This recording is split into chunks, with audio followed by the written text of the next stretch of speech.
I'm Andy Schmuckler, a man on a mission. And the missions could be framed as to make some important corrections to what I characterize as the secular worldview of these times. That there are big problems with what we don't recognize about the realities of our existence as creatures who evolved on this planet through a process that was consistently choosing whatever could get its DNA into the future, and the reality of what it implied for us as creatures who had evolved in this biological system to emerge onto a path of civilization and descend into a lot of the difficulties that we now face and have faced since the beginnings of civilization, with some destructive forces at work.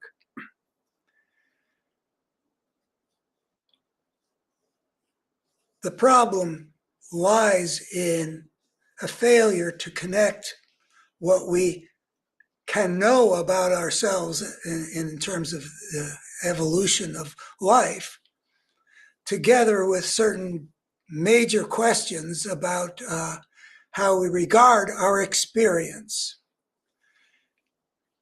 The secular worldview of this moment, as I've been able to discern it from, some decades of interacting with it, seems to believe that whatever we get at through our experience of things is merely subjective. It issues, for example, of right and wrong have got to do with how we feel about it, and so it's just a matter of opinion. That is, I think, if you excavate what people think in the secular worldview part of our civilization, I think you get to something like that. But it's not valid to think that way because though there's important ways in which the subjective and opinion end up playing a part in how we experience things. Nonetheless, there's a core about how we experience things. It was created by the evolutionary process. We have experiential tendencies that are there because they were selected for. And because the fact that they were selected for is evidence in itself that having those tendencies was life-serving. It helped those ancestors that had those experiential tendencies, got their DNA into the future better than those that didn't. That's what selection's about. And we are the evidence that the experiential tendencies that we can see that are built into us because they were selected for must have helped our ancestors to survive, which means that they're life-serving, which means we really should honor them and pay attention to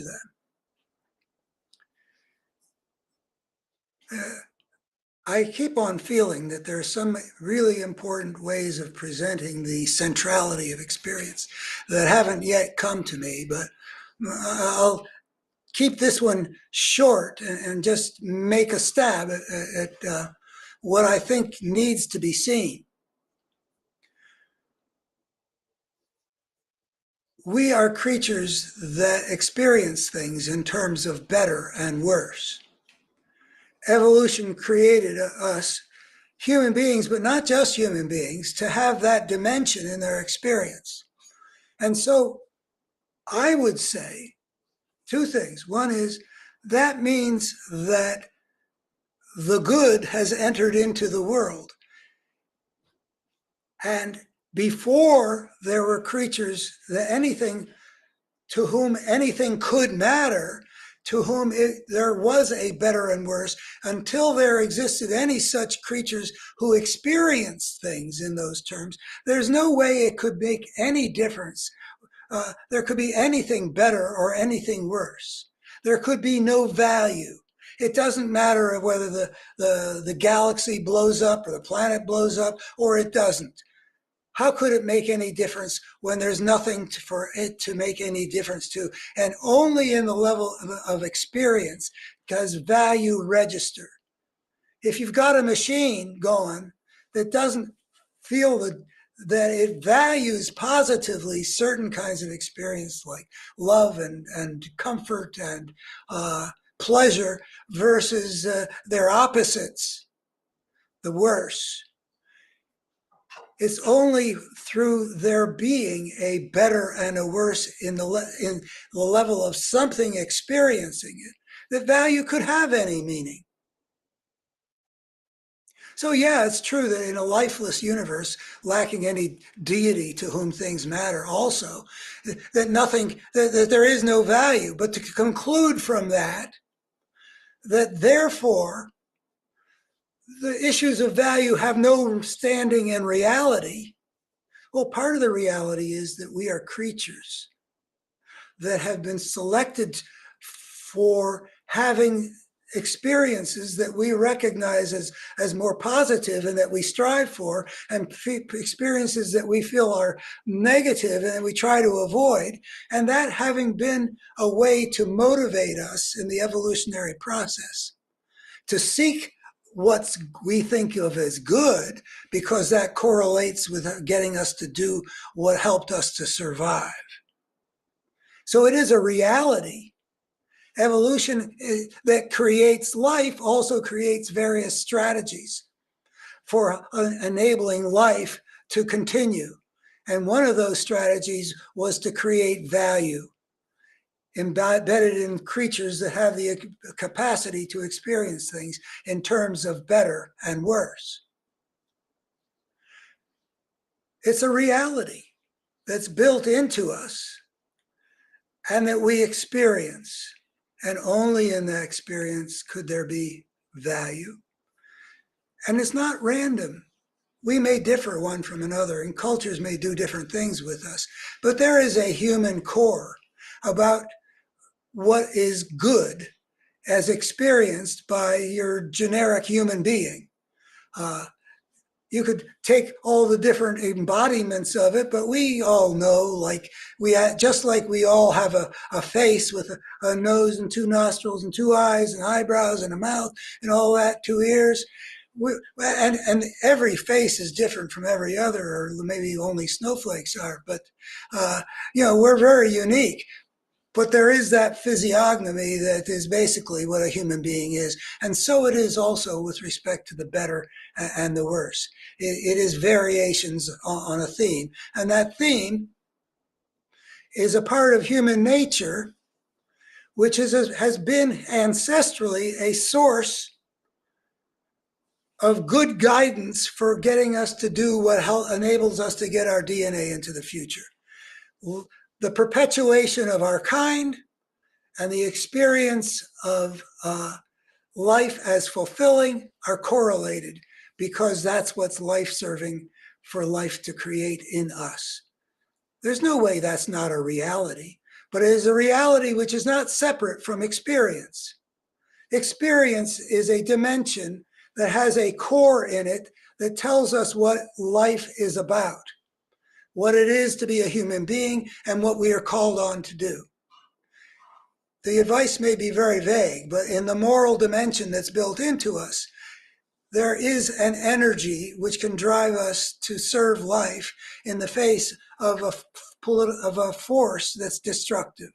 We can turn to the moral dimension to motivate us and guide us in the fight for life over death, for human civilization to survive rather than destroy itself, for American democracy to survive rather than to be replaced by a force of fascism. Experience tells us something about the good. It may be hard to find it in all kinds of clarity, but there is something there about the good. And we also have built into us other experiential capacities, like the capacity for a certain special kind of experience one might call spiritual or spiritually transformative. It is a fact of human evolution that we have had selected for the capacity that some people have, maybe everybody, I don't know, but quite a significant, to have an experience which feels especially deep, especially impactful, comes with deep motivational direction, and you come back from it with spiritual truths that are held to be very true and importantly true. This runs all the way through the human story, all over the world, throughout history. And we have that capacity, evidently, somehow, that capacity got selected for. And unlike the better and the worse, that experiential tendency may be confined to us human beings. The better and the worse is built into a whole bunch of our cousins out there in the mammalian world and maybe well beyond. But this one, I don't know. Do elephants have spiritual experiences? Sometimes it seems like maybe they do. But we do. And that means that it has those of our ancestors that had that capacity were more likely to do what needed to be done to get their DNA into the future than those people existing in earlier times that lacked that capacity. So it tells you that those spiritual experiences have ancestrally been a source of something that proved life-affirming. It was a source of guidance to help people do what it was that the cause of their survival, life, required. And there are other experiential dimensions. So how we think about experience, yes, some of it's subjective, some of it's got to do with opinion, but there's a core of it that has been shaped by evolution. And evolution is something that continually chooses life over death, what can survive over what cannot. And we can utilize these things that have all been life-affirming in our battle with the force that arises with the beginnings of civilization because of the dynamics of that system that is destructive of life. We should pay attention to and honor those experiential tools that evolution has given us as guides to how we find the life-serving path.